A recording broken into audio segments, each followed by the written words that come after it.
Oh yeah.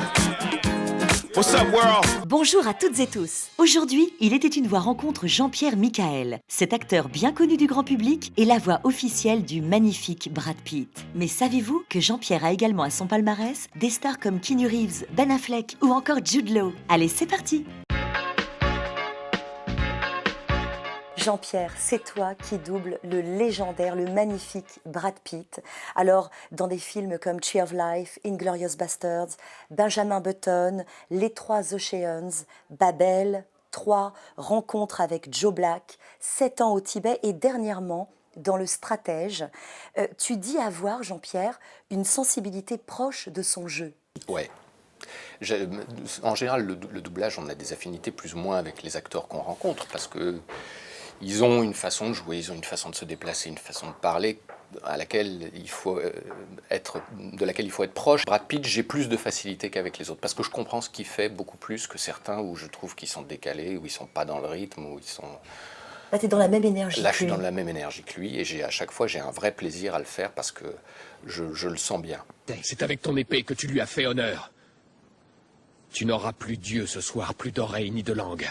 Tu vas errer dans les enfers, aveugle, sourd et muet, et tous les morts sauront qui est Hector. Alors on parle beaucoup de sa plastique, mais c'est un acteur incroyable. Ouais. Mais beaucoup plus que... Enfin, la plastique, évidemment, c'est un beau mec au départ. Comme toi d'ailleurs, Jean-Pierre. Si, les filles ont craqué sur lui au départ, évidemment, mais au-delà de ça, et bien au-delà de ça, il l'a prouvé dans ses choix aujourd'hui, dans ce qu'il fait, dans chacune de ses aventures, et même maintenant dans son aventure de production. C'est un mec qui prend des risques et qui fait des vrais paris et qui se met en danger, ce qui n'est pas évident, parce que c'est quand même très facile pour eux, une fois qu'ils sont au top, de signer des contrats avec des gros blockbusters un peu faciles. Il n'a jamais fait ça, il est toujours sur des trucs un peu pointus, et ça... Chapeau. Vous vous souvenez de cette scène de Miller's Crossing où John Turturro supplie qu'on l'épargne? Bien sûr. Oh, écoute ton cœur. Je chiale à chaque fois. Quoi? On n'a pas de champ de vision. Notre seule possibilité, c'est la fenêtre au premier. On est 8 cm trop haut, personne ne peut tirer, même Bacher.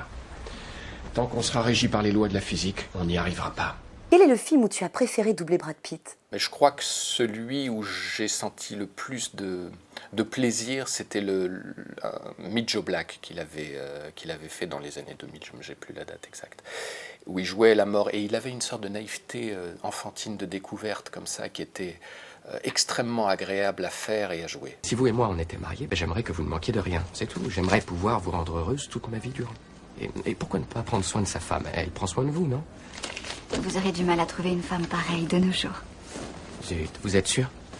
Jean-Pierre, tu es la voix française de maintes stars prestigieuses comme Jude Law, dans Contagion, Le Limier, The Holiday, Irrésistible Alfie, Intelligence artificielle, Capitaine Sky et Le Monde de demain, et dernièrement dans Hugo Cabret.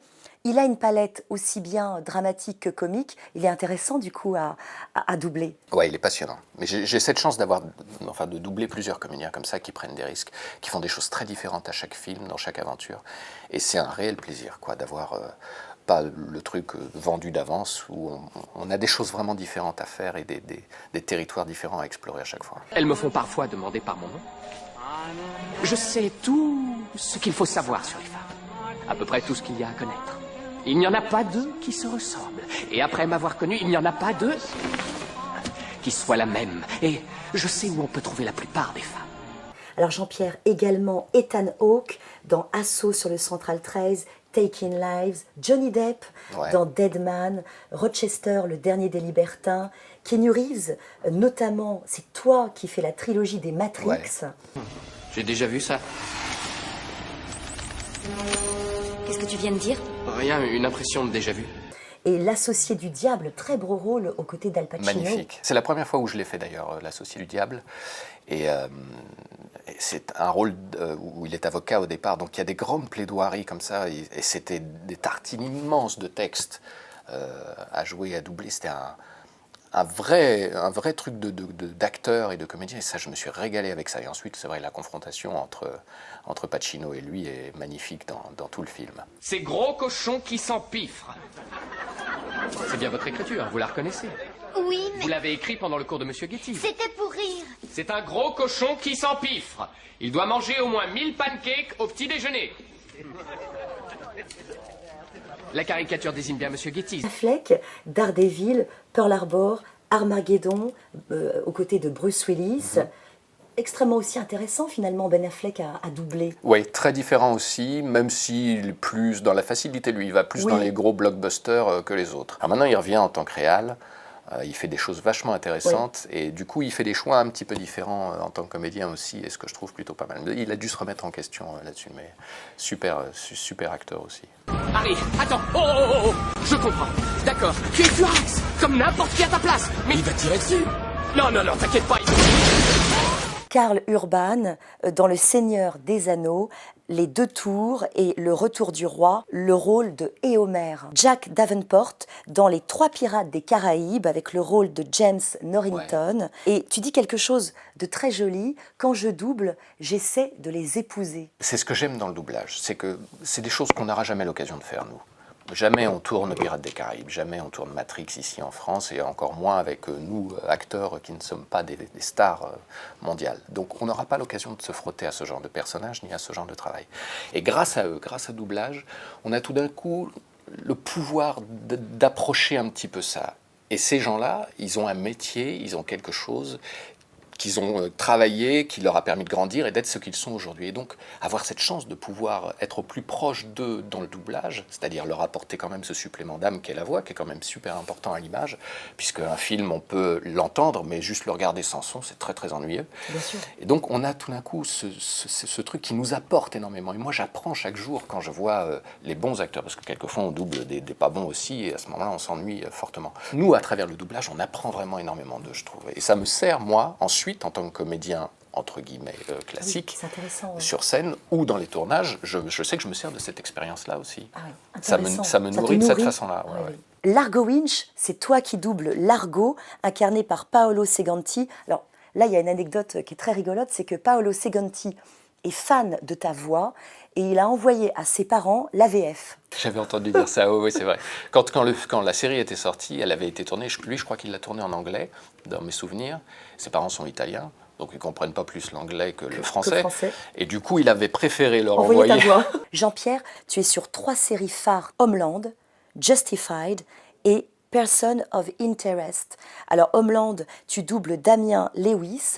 Justified, tu doubles Timothy Olyphant, que tu avais déjà doublé dans Die Hard 4, Retour en Enfer, Deadwood, Damage. Ouais. Person of Interest, tu doubles Jim Caviezel. Le rôle, c'est un agent de la CIA, John Reese. J'ai cette chance d'avoir ces 3 séries qui sont... des séries absolument splendides. Homeland, le pitch est génial parce que pendant toute la série, on se demande si c'est lui le terroriste qui est renvoyé par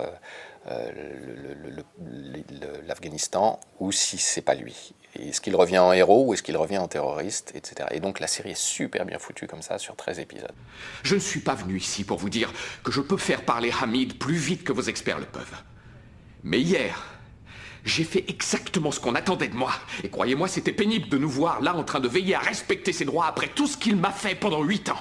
Jean-Pierre, j'ai lu que tu souhaiterais que le nom du comédien français figure directement après le nom du comédien original. Cela mettrait réellement le doublage à sa place méritée, dis-tu. Ça me semblerait logique d'avoir un défilant avec les cartons, des acteurs évidemment, mais ensuite avec la voix de juste en dessous, parce qu'en général on est après tout, en fin de carton, etc., quand tout le monde est sorti de la salle. Il manque un petit peu de reconnaissance dans ce métier, et ce que je trouve dommage, parce que c'est un vrai métier qui apporte énormément quand même à tous les spectateurs qui le voient. Alors Jean-Pierre, tu es un artiste aux multiples talents, aux multiples facettes, théâtre, doublage, télévision, cinéma, radio, théâtre. Je précise d'ailleurs aux téléspectateurs que tu as été sociétaire à la Comédie Française pendant une 15aine d'années. Tu as travaillé avec des gens comme José Dayan, Philippe Torreton, Dominique Blanc, Samuel Le Bihan, Michel Piccoli, Francis Huster, Nina Companèse. Et tu as été le rôle principal de Rhys pendant les 2 premières saisons, Rhys police scientifique. Tu aimes voyager dans des univers très variés, très riches, et c'est ce qui te nourrit. Le plus possible. Je fuis toujours le fait de ne rester que dans un endroit et dans une discipline, parce que je fais ce métier pour pouvoir tout faire dedans. C'est ce qui m'amuse, autant la publicité que le doublage, que monter sur scène ou que d'être devant une caméra. Plus récemment, tu as joué dans la série à succès Camping Paradis, l'épisode Magic Camping, où tu jouais le rôle d'un magicien. Tu as d'ailleurs été coaché par Sylvain Mirouf. Oui, j'ai fait la rencontre de Sylvain à ce moment-là, et c'est une des choses qui m'avait décidé à faire Camping Paradis. Et la magie m'a toujours fasciné et m'a toujours beaucoup plu. Donc voilà, j'ai eu l'occasion de pouvoir travailler avec lui en amont les tours qu'on a tournés ensuite en direct, et c'était une vraie découverte pour moi et un vrai plaisir. Jean-Pierre, tu as tourné pour Arte un 2 fois 52 minutes au nom d'Athènes de Fabrice Ourlier, une très belle aventure parlant d'Athènes et des guerres médiques. Ouais. Alors ça, c'est plus qu'une aventure, c'est un truc rare, et c'est ce que j'aime dans mon métier, c'est que tout d'un coup on est appelé à faire des choses tellement différentes et tellement énormes quelquefois que ce sont des voyages. C'est-à-dire qu'on a tout tourné en grec ancien. Oh, c'est beau, incroyable. Toute la fiction et tous les comédiens ont dû apprendre du grec ancien pour jouer en grec ancien. C'est-à-dire que personne n'a jamais fait ça. Et donc l'aventure et l'histoire de Thémistocle, le rôle que je joue, qui est ce stratège qui a réussi à défaire les Perses, bien qu'en infériorité numérique, et donc à sauver Athènes et la démocratie. C'est une équipe formidable et qui ont un pouvoir de création absolument insensé et de post-production qu'on n'imagine même pas par rapport à ce que nous, on a fait sur place. Alors Jean-Pierre, il est temps pour nous de passer à l'impro libre. Oui. Alors en impro libre, j'ai pas amené ma guitare, j'ai pas amené mes claquettes, ni ma robe de flamenco. Donc je vais faire, justement, puisqu'on parlait du grec ancien, Ah oui? je vais te dire une réplique en grec ancien, puisqu'il y a quand même beaucoup de gens qui sont curieux de savoir ce que ça donne. Attention. Emiltiadou en marathoninikei, katheoudenen en chosetemukea, posinen thimestai, tonen doxon miltiaden genkrainei klithen tapathonestai, meteniauton. C'est super Jean-Pierre. Merci beaucoup, Merci Nathalie. infiniment. Il était une voix, c'est fini pour aujourd'hui, mais à très vite. Bye bye. Yeah.